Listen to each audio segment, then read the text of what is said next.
Assalamualaikum warahmatullahi wabarakatuh. Bismillah, alhamdulillah, wassalatu wassalamu ala rasulillah wa ala alihi wa sahbihi wa mawalah, la hawla wa la quwata illa billah. A'udzu billahi minasyaitonir rajim. Bismillahirrahmanirrahim. Ya ayyuhalladzina amanu taqullaha wa kunu ma'as shadiqin. Amma ba'dah. Para jamaah Zumiyin, Zumiyat yang saya hormati, baik di sarana Zoom Cloud Meeting maupun yang sedang bersama-sama kita di pondok, mari kita bersyukur pada Allah atas semua rahmatnya. Biqouli alhamdulillahirabbil alamin. Sholawat serta salam semoga tetap terlimpahkan kepada junjungan kita Nabi Agung Nabi Muhammad Rasulullah Sallallahu Alaihi Wasallam. Ibu dan bapak sekalian, kami mengajak untuk meneruskan. Kalau di kitab ini sebetulnya menyajikan terhadap 91 kiat menemukan nikmatnya taat, ya. Dan pada hari ini kita akan masuk ke kiat yang ke-45, yaitu tentang faslun fi hukmi man su'ila an ta'atin minat ta'ati au ibadatin minal ibadati faqala la yahdurni niyatan. Jadi ini menceritakan tentang seseorang yang enggan melakukan ibadah sunnah. Alasannya, saya nggak niat kok, saya nggak ikhlas kok kalau sholat sunnah. Karena menceritakan pergolakan batin seseorang diminta untuk mengamalkan amalan sunnah tapi enggan. Nah, walihada halani, terhadap situasi ini itu ada dua. Ada situasi ahaduhuma ayyakula la tukhduruni niyatun likasli hadza alal amal mutatawwi bihi. Jadi Syekh Izzuddin mengatakan di dalam kitabnya ini wa nafa'u bima bi ulumiha fit darain amin ya rabbal alamin. Yang pertama adalah memang sengaja aku enggak kok, aku tidak terbersit. Ahaduma ayyakula la tukhdurni niyatan, aku enggak niat kok untuk salat sunnah gitu. Ya. Likasli, dasarnya dia itu kaslun, males. Sholat yang wajib aja, amalan yang wajib aja beratnya bukan main, ini kok sunat. Likasli an hadal amalil mutatawwi bihi, dan ini apalagi mengerjakan sholat sunnah. Aul istighali bi ghairih, atau ada alasan lain. Alasan lain pura-pura takut riya, saya sunat, qobliyah ba'diyah diketahuan orang, enggak nanti dikira saya riya, karena itu saya nggak usah ngamalkan. Fahada shadiqun fi qaulihi mahrumun man ta'ati rabbih. Perkataan ini sebetulnya benar. Ya, orang Jawa mengatakan benar tapi nggak benar. Benar dari suku hukum hitam putih. Hukum itu hitam putih, orang yang sunat tidak harus dijalankan. Tapi nggak benar, nggak benar ya, nggak tepat membicarakan seperti itu, karena Allah membuat hukum itu ya ada wajib, sunnah, makruh, haram, mubah. Nah, mana? Nah, kalau sunnah kan itu tatawu, disyaratkan. Tapi kalau ini dasarnya kaslun, dasarnya males, ya akhirnya dia itu males, nggak mengerjakan. Jadi dari sisi hukum mereka benar, walah min ta'ad rabbih, dan itu tidak diharamkan, memang tidak menjalankan, ya. Wala kharja alaihi fi dzalik li jawazi tarkit tatawu, dan Bapak Ibu sekalian, ia tidak berdosa karena dia memang prinsipnya orang dibolehkan tidak mengerjakan amal sunnah. Ya, amal sunnah. Tetapi wal aula bihi ayyahussa nafsahu ala tilka ta'ah. Tetapi ya, yang utama untuknya adalah ia cenderung dirinya untuk melakukan yang taat. yang sunnah itu, yang aula, yang diutamakan. Ya. Cuma kita itu mau kelas utama atau kelas kambing. Kadang-kala orang itu kan yang penting derek, yang penting katut. Tapi katut rumah tapi di pinggir tembok gitu, nggak pernah masuk di dalam rumahnya Allah, ya gimana kan gitu ya.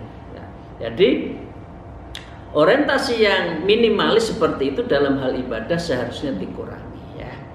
Fa inna taqarrubu illallah ta'ala bin nawafil sababun limahabatil lillahi ta'ala abdun.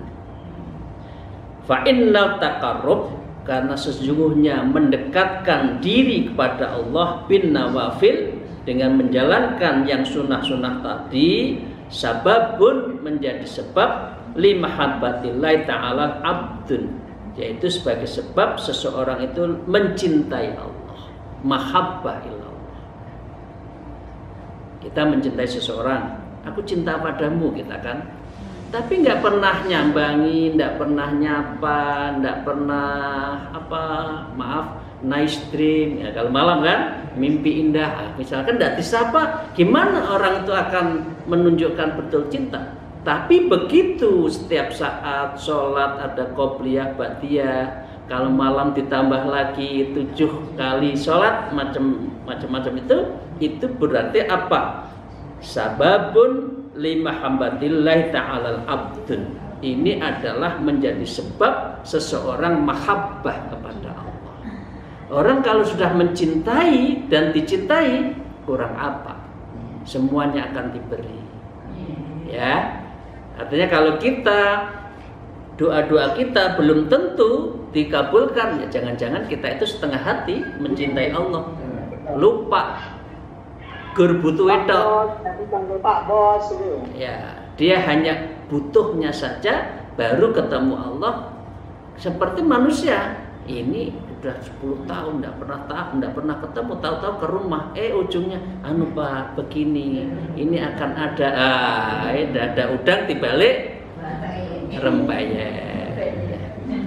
Wa ahsin bihi wa a'zim bihi min sababin, alangkah bagusnya ya, wa ahsin, alangkah bagusnya orang seperti kita, wa a'zimun, dan itu lebih agung apabila bihi kita menjalankan amalan-amalan sunnah itu min sababin, yang menjadi sebab kita itu mencintai mahabbah pada Allah.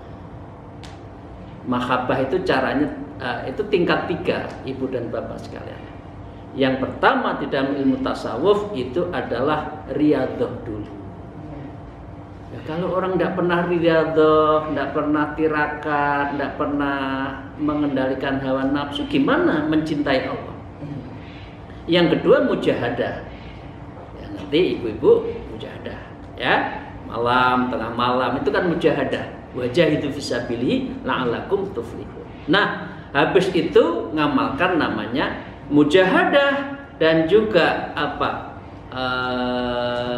riyadhah ini amalan di dalam tasawuf disebut adalah zikrul latifah. Zikir untuk melembutkan hati agar nggak miring-miring lagi, itu gimana? Kira-kira gitu. Itu namanya disentuh zikrul latifahnya. Kalau sudah hatinya lembut, ditingkatkan kepada zikrul mahabbah.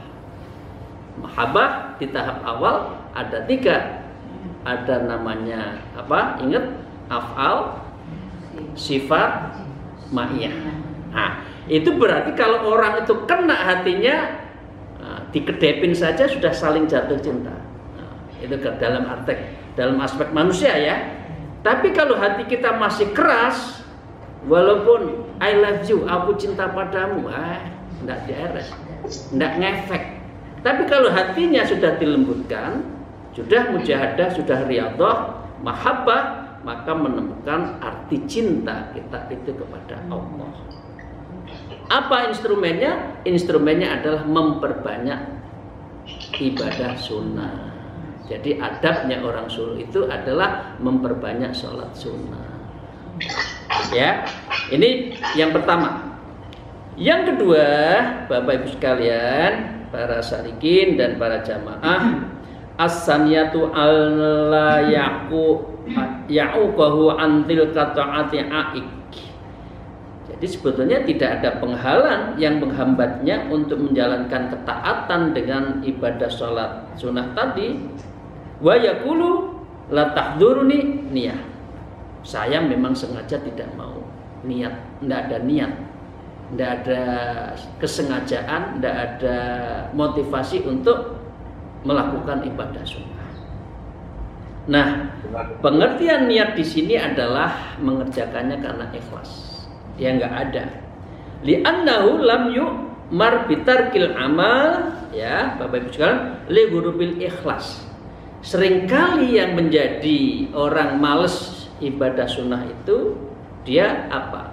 Karena dia alasannya tidak diperintahkan kok harus untuk mengamalkan ibadah sunnah. Jadi enteng saja. Jadi dia al-hukmu ma'al ilahnya itu tidak dilihat. Hukum yang menjadikan ilatnya, mengapa? Sebab ada hukum sunnah itu tidak ditambah. Karena apa? Karena pada prinsipnya manusia itu kan suka lerwo. Lerwo itu gampang lali.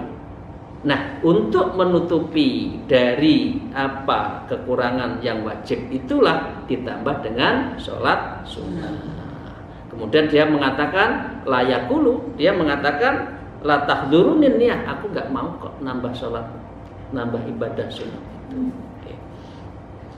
Wa inna ma umira bi ayyastajlibal ikhlas ala hasab. Dia juga mengatakan kenapa yang diperintahkan adalah dia berupa mendapatkan ikhlas secara kemampuannya. Jadi alasannya dia tidak ikhlas. Nah, padahal orang itu sebetulnya kan tidak mungkin untuk menihilkan sama sekali adanya ikhlas. Karena kita masih manusia. Kadang-kala masih berhubungan dengan manusia.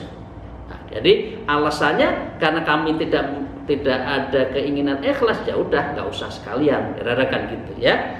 Imkanuhu walau tarkal amal li'urufin niyatin ikhlas, sehingga dengan demikian ia meninggalkan amalan itu, ditinggalkan karena jauh dari ikhlas. Nah, kalau pengertiannya orang tidak mau beramal karena takut tidak ikhlas, maka dengan demikian ya di sini disebutkan wala yaduru fi dzalik ma yuwaswisus syaitanu min tarkit ta'ah. Memangnya kalau kamu itu, ya ini pengertian umum, memangnya kalau kamu itu takut tidak ikhlas, setan tetap tidak menggoda? Memangnya setan itu hanya menggoda yang wajib saja, yang sunnah saja, yang wajib tidak? Memang tugasnya setan itu menggoda kita. Jadi orang yang tidak mau ibadah sunat karena takut tidak ikhlas, itu berarti orang yang tidak kesatria, tidak bertanggung jawab, takut sesuatu kemudian menghindar. Nah, ini adalah orang yang tidak bertanggung jawab. Ya. Nah, wala isghalan nafsi bitalqit ta'ah. Nah, dan juga dia selalu apa? Takut istighol. Istighol itu berarti nafsunya itu karena taat itu. Ya, karena nafsunya kuat, dah kamu ndak usah deh beribadah, nanti toh kamu juga ndak ikhlas, ngapain taat, rarakan gitu. Padahal setan juga akan mendatangkan, selalu datang untuk mempengaruhi. Wala mahabbatul hamdinas ala ta'ah, dan setan itu selalu mengarahkan agar manusia itu adalah lihamdinas, untuk dipuji oleh manusia lain ketika taat. Wala mahabbatu li ta'dzimin iyyahu wa taqwatauqirihim, dan juga agar setan itu membelokkan agar kita itu senang untuk dimuliakan dan orang menghormatinya. Pendek kata, ya, hidup itu bukan nir, hidup itu bukan di ruang hampa. Mesti ada setan yang mengganggu kita, karena setan sudah berjanji kepada Tuhan, saya akan menerima semua bendumu ya Allah, tapi beri saya untuk tetap menggoda manusia. Karena itu setan adalah aduwwum mubin. Nah, kalau orang tidak berani menghadapi setan, berarti dia adalah lari dari tanggung jawab. Nah, kita bayangkan kalau orang itu lari dari tanggung jawab apa? Jadi itu ya. Li'anna Allah azza wa jalla jabalan nufusum ala mahabbih. Sebab ya nafsu itu li'anna azza wa jalla, li'anna Allah, karena Allah subhanahu wa ta'ala itu jabalan nufus, yaitu menciptakan nafsu ya ala mahabbatih. Di antaranya nafsu itu adalah yang berkaitan dengan mencintai. Jadi kembali lagi pada teorinya, pendapatnya Imam Ghazali, manusia itu ada 4, ada hati, ada nafsu, ada akal, ada askar, ya kan? Manusia akalnya itu tinggal pilih mana, diperintah oleh nafsu atau diperintah oleh hati, gitu aja. Nah, dalam posisi seperti ini nafsu tidak mungkin dihilangkan, wong itu memang dari sono kok. Kalau orang itu hanya nafsu saja, binatang. Ya, tapi kalau hati belaka, malaikat. Manusia kalau baik akan bisa melebihi dari 2. Tapi kalau jahat bisa melebihi dari binatang. Nah, karena itulah manusia itu ada 2, hati atau nafsu. Hati atau nafsu, perintah ke akal, akal menyetrumkan kepada askar, bala tentara, saya senang lihat, maaf, pemandangannya indah. Otak sudah langsung nyari mana ya di Indonesia yang laut mana yang bagus. Nah, itu sudah otak berpikir. Nah, gitu. Itu ya. Wa ma qata'al kanat au ghairu ta'ah, maka dengan demikian baik berupa ketaatan maupun bukan ketaatan. Jadi tergantung, nafsu itu harus kita kendalikan. Wa ala karohati khalafaha minat ta'ati wa ghariha, tadi udah. Wa ma arada tabaraka ta'ala ahadun min khalqih, dan Allah menyuruh seseorang itu untuk keluar dari tabiatnya. Artinya tabiat yang jelek. Sebaiknya yang jelek itu dikurangi, dihindari.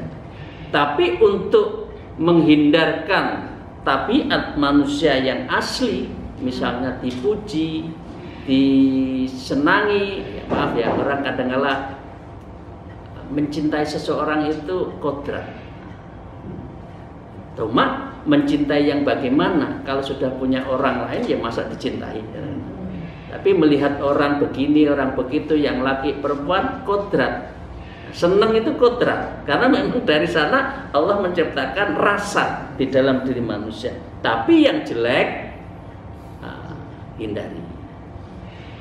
Ayyah ruja'an taba'ih, atau dia itu keluar dari tabiat 100% juga tidak mungkin.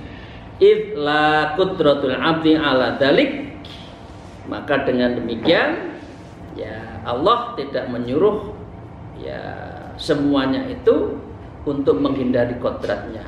Wa kadzalika la yuqdiru ala daf'il waswasis syaitan. Nah, justru disitulah wa kadzalika, dan hal seperti itulah layak tiru ala daf'im waswasit syaitan, maka demikian hamba tidak punya kuasa untuk menolak bisikan syaitan. Jadi setan harus tetap dilawan sekuat tenaga. Nah, wa inna ma umra bi mukhalafatin tabi'ah, maka dengan demikian seseorang hamba disuruh untuk tidak mematuhi tabiatnya itu. Syaitan mengasih pupuk kepada tabiat yang jelek. Justru di sini apa? Allah innama umira bi mukhalafatin tabi'ah, agar kita itu tidak selalu selalu mengikuti apa? Terhadap tabiat-tabiat yang jelek tadi. Tabiat yang jelek tadi diistilahkan, dikasih contohnya adalah tidak mau, enggan untuk melakukan ibadah yang sunnah. Dasarnya males kan seperti itu. Bima fihi ridhar rahman wa irghamus syaiton. Jadi kalau kita sudah mampu untuk melawan setan, mengerem terhadap tabiat yang jelek, tapi akhirnya kita bisa melakukan yang ahsan tadi, maka apa? Disinilah bima dengan apa? Fihi, di dalam upaya kita keras tadi, salah satunya adalah ibadah sunnah, adalah ridho rahman, dalam rangka mendapatkan ridhonya Allah. Dan caranya apa? Wa irghamus syaitan. Caranya adalah melawan setan. Jadi kesimpulannya dalam kalimat terakhir ini, ridhor rahman, ridhonya Allah hanya bisa dilawan kalau kita irghamus syaitan. Jadi saya ulang, ridhor rahman, ridhonya yang maha rahman, itu hanya bisa dilawan kalau kita irghamus syaitan, kalau kita itu melawan setan.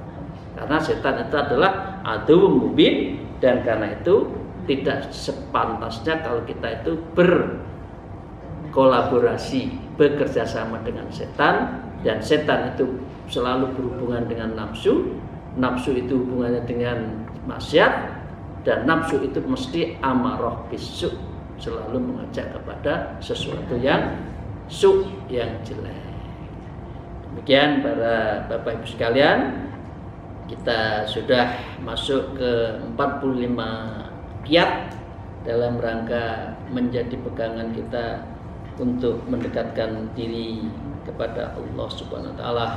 Moga-moga pertemuan ini mendapatkan ridho dari Allah Subhanahu wa taala. Mohon maaf atas segala kekurangan saya. Alfu minkum wallahu muwafiq ila aqwamit thariq. Wassalamualaikum warahmatullahi wabarakatuh.